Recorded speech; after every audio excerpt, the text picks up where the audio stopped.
Thank you bro, thank you అన్నా, thank you.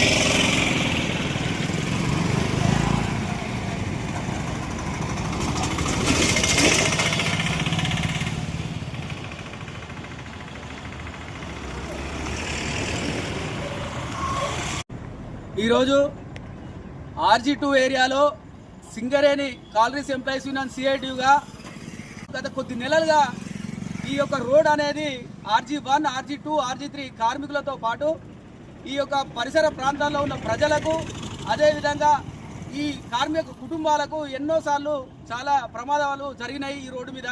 ఇది గోదావరి గారి నుంచి సెంటినరీ కాలనీ వరకు నూతనంగా ఈ అతుకుల రోడ్లు గతుకుల రోడ్లు కాకుండా నూతనంగా కొత్త రోడ్డు నిర్మించాలని మేము ఈ యొక్క ధర్నా కార్యక్రమాన్ని ఏర్పాటు చేసినాము. సింగరేణి కాలనీస్ ఎంప్లాయీస్ యూనియన్గా మేము ఒకటే కోరుకుంటున్నాము, సిఎస్ఆర్ నిధులు సింగరేణికి లాభాల బాటలో నడుస్తున్నటువంటి సింగరేణి సంస్థ నుండి వస్తున్నటువంటి డబ్బులను సింగరేణి ప్రభావిత ప్రాంతాలకు కాకుండా ఆ యొక్క ప్రభావిత ప్రాంతాలలో ఎటువంటి ఈ రోడ్లకు కానీ ఖర్చు చేయకుండా ఇంకా వేరే ఇతర అవసరాలకు వినియోగించకుండా అర్థాంతరంగా రాజకీయ జోక్యంతో ఇష్టానుసారంగా వేరే వేరే ప్రాంతాలకు తరలించకపోతా ఉన్నారు. మరి ఇక్కడ సింగరేణి మన సిరుల తల్లైనటువంటి సింగరేణిలో పనిచేసేటువంటి కార్మికులకు ఈ దారులు మాత్రము ఇప్పటి వరకు ఈ మంచిగా చేసిన పరిస్థితి లేదు. గత 2 సంవత్సరాలుగా దాదాపుగా కొన్ని పదుల సంఖ్యలో దాదాపుగా ఒక 4-5 ఈ రోడ్లో చనిపోవడం కూడా జరిగింది. కాబట్టి మేము యాజమాన్యానికి విన్నవించుకుంటా ఉన్నాము, ఎన్నో సార్లు రిప్రజెంట్ కూడా చేస్తాము. కానీ ఇప్పటి వరకు ఈ రోడ్డు మాత్రము మరమ్మతుల పేరుతోటి గుర్తులు ఉంటున్నాయే తప్ప ఈ రోడ్డు మాత్రం మంచిగా అవ్వట్లేదు.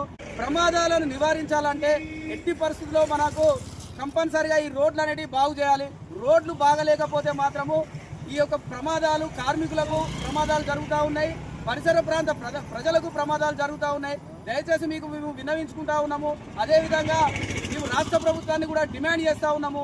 ఎందుకనంటే మా యొక్క సింగరేణి సంస్థ నుంచి అడిగినటువంటి డబ్బులను మీరు ఎక్కడికో తరలించకపోతా ఉన్నారు. మాకు మా యొక్క ప్రభావిత ప్రాంతాలకు మాత్రం ఖర్చు చేయడం లేదు. మాకు సింగరేణికి రోడ్లు మాత్రం కంపల్సరీ కోల్ కారిడార్ రోడ్లను విస్తరింపజేయాలి, మంచిగా చేయాలి. ఈ కోల్ కారిడార్ రోడ్లను బాగా చేయలేకపోతే కనుక మేము డ్యూటీలు పోయేటప్పుడు అవస్థలు పడతా ఉన్నాము. గత నెలల రోజులుగా కూడా మేము ఎంత చెప్పినా కూడా పట్టించుకునే దాఖలా లేదు. గుర్తింపు సంఘము కూడా దీన్ని పట్టించుకునే పరిస్థితి లేదు. గుర్తింపు సంఘం అసలు ఏం చేస్తుందో అర్థమైతలేదు. సింగరేణిలో గెలిచి 2 సంవత్సరాలు అవుతుంది ఏఐటీసీగా. ఈ ఏఐటీసీ ప్రభావితము ఈ ఏం కనబడుతుంది, అసలు ఒక రోడ్లు మాత్రమే ఇప్పటి వరకు ఏం పట్టించుకునే దాఖలా లేదు. ఈ 8వ కాలనీ లోపల అంతర్గత రోడ్లు కూడా బాగా ఇరుకుగా ఉన్నాయి. ఆ రోడ్లకు సంబంధించి కూడా మాట్లాడడం లేదు. వాళ్ళకి ఏమైనా కూడా వాళ్ళ యొక్క పనులు అవుతున్నాయా లేవా, వాళ్ళ యొక్క విధానం మార్చుకోవాలి. ఈ కార్మికుల సమస్యల మీద దృష్టి సారించాలి. ఏమైనా వాళ్ళ యొక్క సొంత పనులకే లబ్ధి చూసుకొని చేస్తున్నారు తప్ప ఇక్కడ ఏమి కూడా పనులు చేయడం లేదు. ఇక్కడే కాదు సింగరేణి వ్యాప్తంగా కూడా ఈ గుర్తింపు సంఘం యొక్క పరిస్థితి అక్కడే ఉన్నది. దయచేసి మేము సింగరేణి కాలనీస్ ఎంప్లాయీస్ యూనియన్గా యాజమాన్యానికి ఉన్న రాష్ట్ర ప్రభుత్వాన్ని విజ్ఞప్తి చేస్తూ ఉన్నాము. వెంటనే ఈ యొక్క రోడ్లను బాగు చేయాలని చెప్పేసి మేము కోరుకుంటా ఉన్నాం.